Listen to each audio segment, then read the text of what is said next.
hello लोगोफोर बड' जब enough' YouTube चेनेलाव बरायबाय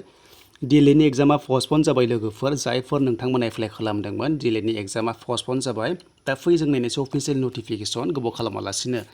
जों अफिसियेल वेबसाइटआव फैयोब्ला नोंथांमोना बेबायदि इन्टारफेस मोनगोन दा बेयाव नोंथांमोना नायदो अफिसियेल नटिफिकेसन डाउनलड खालामनानै दा बेयाव पस्टपन जाबाय लोगोफोर बेनो जाबाय एन्ट्रेन्सआ जानो गोनांसिमोन नाथाय दायो कपिनि थाखाय बन्द खालामथ'बाय